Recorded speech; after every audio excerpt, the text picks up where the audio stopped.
প্রথমে তোমাদের একটি ভিডিও দেখাবো, তারপরে ভিডিওটি সবচেয়ে ফানি কমেন্ট গুলি পড়ে শোনাবো।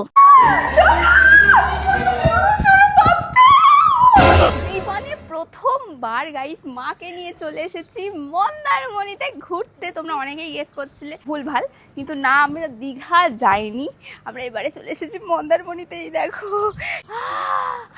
ও মাই গড, আমি তোমাদের আমাদের রুমটা দেখাচ্ছি। এটা হচ্ছে আমাদের রিসর্ট, আমাদের ভিলা 0.5 অ্যান্ড এটা হচ্ছে তোমাদের আসো দেখাচ্ছি, এটা হচ্ছে আমাদের 5 স্টার রুম। রুমটার অ্যাম্বিয়েন্স এতটা ভালো লেগেছে কি বলবো।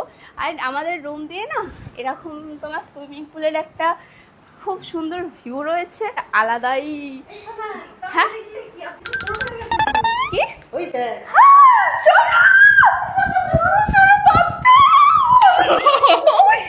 ও মাই গড, আরে আমি জানতাম বাথরুম থাকবে, কিন্তু না ভিজবো না, আমি তো এখানেই চান করবো। আমি বাথরুমে চান করার জন্য বাথরুম এনেছি, মানে চান টান করে উঠবো, পরে তারপরে বাইরে বেরাবো। বাড়িতেও বাথরুমেই চান করি যদিও, এটা আমি জাস্ট তোমাদের রিয়াকশন দেখানোর জন্য করলাম। তো এসছে, আর রুমে আসতে না আসতেই চলে এসেছে ওয়েলকাম ড্রিঙ্কস, থ্যাংক ইউ। আর ওটা আমাকে দিয়ে দাও, আমি রেখে দিচ্ছি।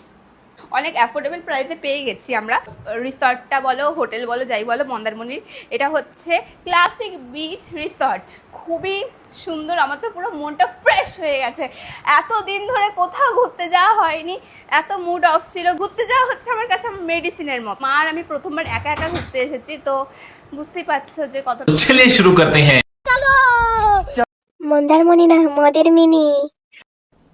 ডিপ্রেশন। বাথটাব জীবনে প্রথম দেখলে ঠিক এরকমই রিয়াকশন হয়, জানি।